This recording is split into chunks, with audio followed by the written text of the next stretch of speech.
दोस्तों, एक बार फिर से आप सभी का अपने चैनल पे स्वागत करता हूँ। दोस्तों, आज के वीडियो का बनाने का उद्देश्य है कि P3A, P3B और P3C के कार्यों को अच्छे से समझा सकना। दोस्तों, जैसा कि पता है कि इस बार ये पहली बार हो रहा है कि P3A जो है कि 3 होंगे, P3A, P3B और P3C।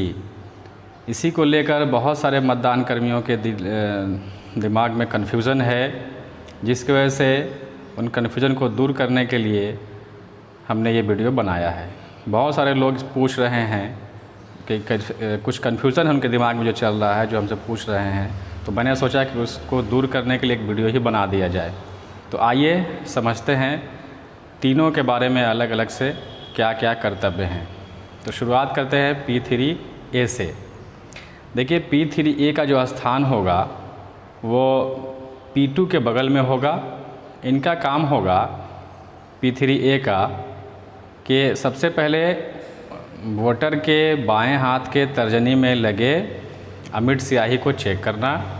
दूसरा, बैलेट पेपर पंच और सरपंच का जो P2 ने इनको पास किया होगा उसको सही तरीक़ा से फोल्ड करके बतलाना, किस तरह से वोट डालना है, फोल्ड करके दिखला करके फिर उसको खोल देना, वोटर को समझा देना। और फिर जो है कि प्लास्टिक वोटिंग स्टिक, जिसको स्वास्तिक का चिन्ह हम लोग कहते हैं, लगा होता है, बना होता है, ये P3A के पास रहेगा।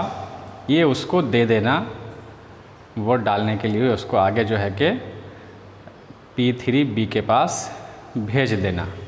साथ ही P2 के पास से मतदाता पर्ची भी होगा, वो भी P3B के पास कर देना।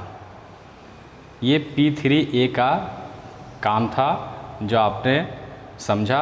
आपको न समझ में आए, वीडियो को फिर दोबारा रिवाइंड करके देख लीजिएगा और इसको समझ लीजिएगा। आगे बढ़ते हैं। P2 का काम। P2 का काम है कि P3A के पास से मतदाता पर्ची जो प्राप्त है उसको रखना, उसको P3C के पास कर देना। और P3B जो हैं वो ग्राम पंचायत सदस्य और ग्राम पंचायत के मुखिया, इन 2 पद के EVM के प्रभारी होंगे। तो इनका काम होगा कि पर्ची ले करके, मतदाता पर्ची P3C को दे देना और दोनों ही बैलेट बटन, दोनों ही CU के बैलेट बटन को दबा देना और वोटर को आगे P3C के पास भेज देना। P3C जिला परिषद और पंचायत समिति सदस्य के कंट्रोल यूनिट के प्रभारी होंगे। इनका काम होगा P3B से प्राप्त मतदाता पर्ची का संग्रह करना और साथ ही इन दोनों कंट्रोल यूनिट के बैलेट बटन को दबा देना और वोटर को आगे वोटिंग कंपार्टमेंट में भेज देना। इसके साथ ही जो इन लोगों को ध्यान रखना है, तीनों लोगों को, P3A को ध्यान ये रखना है कि वोटर वोट डालने के बाद प्लास्टिक वोटिंग स्टिक ला करके वापस दे दे। P3B का काम होगा साथ ही कि जब वोट डाले मतदाता तो बीप की आवाज़ सुनना और बीजी लैंप भी देखना ऑफ हुआ कि नहीं हुआ, यानी ये ध्यान रखना कि उस वोटर का वोट पड़ा या ना पड़ा, ऐसे ही वो न चला जाए, वरना फिर जो है कि आंकड़ा गड़बड़ा जाएगा। ठीक उसी तरह से P3C को भी बैलेट बटन देने के बाद, पर्ची संग्रह करने के बाद ये भी ध्यान देना है कि वोटर ने सही से बटन दबाया कि नहीं दबाया, बीप की आवाज़ आई या नहीं आई।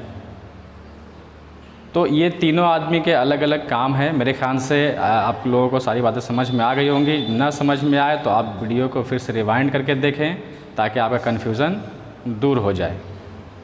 मुझे उम्मीद है कि आप अपने कर्तव्य को सही से निभा पाएंगे और अपने सफलतापूर्वक काम को अंजाम दे करके आ पाएंगे।